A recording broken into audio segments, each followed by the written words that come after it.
Hello everyone, welcome back to my channel. आप सभी को दोस्तों नमो बुद्धाय, जय भीम। मैं हूं आपका दोस्त मिथिलेश और आपने देखना शुरू कर चुके हैं एमजी व्लॉग्स। दोस्तों, जहां एक तरफ मराठा आरक्षण जोरों शोरों से तूल पकड़ रहा है, को जो लीड कर रहे हैं मनोज जरांगे पाटिल, वो अनशन पर बैठ गए हैं। अब उनके समर्थन में भीम अनुयायी आगे आ गए। महाराष्ट्र के जितने भी छोटे मोटे शहर या जिला है, वहाँ पर भीम अनुयायी जो है वो इनके सपोर्ट में आ गए हैं। मराठा को आरक्षण मिले इसलिए वो भी सड़क पर उतर गए हैं। तो सोलापुर में भीम अनुयायी काफ़ी संख्या में रास्ते पर उतर गए और उन्होंने मानवीय संकल्प मतलब मानवीय चैन बनाकर इस तरह से उन्होंने प्रदर्शन किया और वो सब का कहना था कि मराठाओं को आरक्षण मिले। ऐसे ही एक घटना दोस्तों आज घटित हुई नांदुरबार में। नेहरू चौक में एक दिन का अन्न त्याग आंदोलन किया है दोस्तों। इससे ये समझ में आता है दोस्तों कि मराठाओं को आरक्षण मिले, ये बाबा साहब तब भी चाहते हैं और आज बाबा साहब के बच्चे भी यही चाहते हैं कि मराठाओं को उनका हक मिले। ये बाबा साहब का सपना था कि मराठाओं को आरक्षण मिले। बाबा साहब ने 70 साल पहले ही मराठाओं को आरक्षण दे दिया था। इसकी एक छोटी सी कहानी मैं आपको बताता हूँ, काफ़ी इंटरेस्टिंग कहानी है, गौर से सुनना, बीच में स्किप बिल्कुल मत करना। डॉक्टर बाबा साहब आम्बेडकर के संपर्क में 25 वर्ष। सोहनलाल शास्त्री जी की लिखी हुई किताब का ये किस्सा है दोस्तों, सच्ची घटना है, गौर से सुनिए।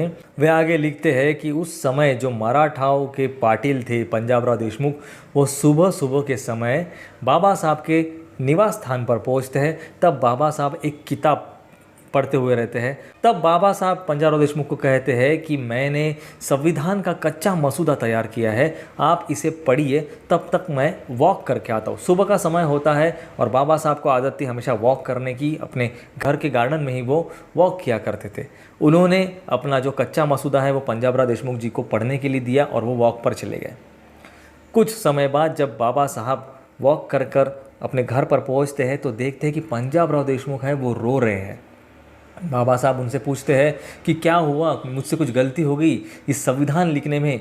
तब पंजाबराव देशमुख कहते हैं कि बाबा साहब आप धन्य हो और धन्य है आपका लिखान, क्योंकि मैं जो सोच विचार कर कर आया था कि मेरे मराठा बांधवों को ये सब कुछ फैसिलिटीज़ मिले, वो आपने ऑलरेडी अपने संविधान में नमूद की है।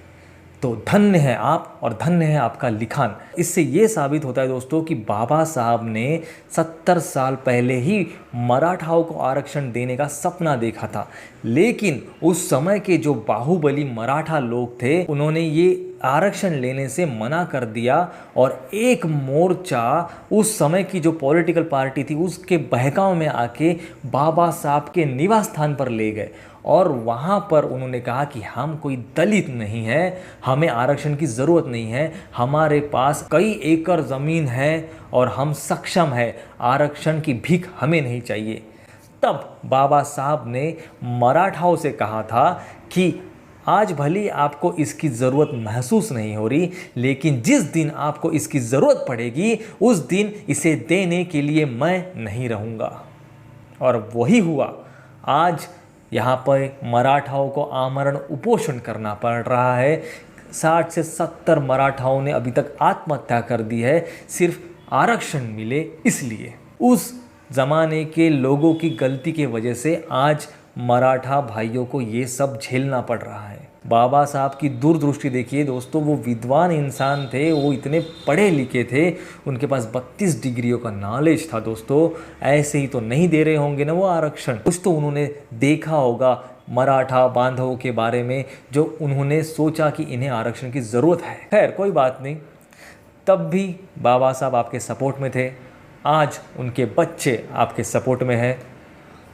पर आप में से ही कुछ ऐसे गिने चुने उंगलियों पर गिनने लायक लोग हैं जो कि बाबा साहब से आज भी नफरत करते हैं, उनके बारे में गलत वीडियो बनाते हैं। उनसे मैं रिक्वेस्ट करूँगा कि ऐसा ना करें।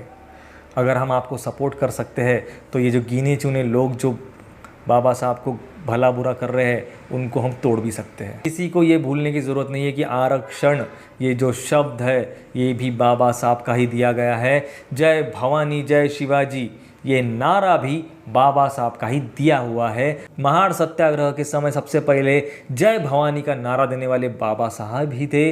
उनके जितने भी लेटर है उसके ऊपर जय भवानी का वो लोगो बना हुआ है, वो लिखते भी थे। ये सब आपको मिल जाएगा। तो हमसे नफरत मत करिए। हम अन्याय के खिलाफ लड़ने वाली जात है दोस्तों, वो हमारे खून में ही है। ये नहीं देखते कि अन्याय किस जाति पे हो रहा है, हम उसके लिए हमेशा खड़े होते हैं। दोस्तों ये वीडियो ज़्यादा से ज़्यादा शेयर करिए हमारे मराठा भाइयों तक, ताकि उन्हें पता चले कि बाबा साहब ने उनके लिए क्या किया था और इस कहानी के बारे में उनको पता चले।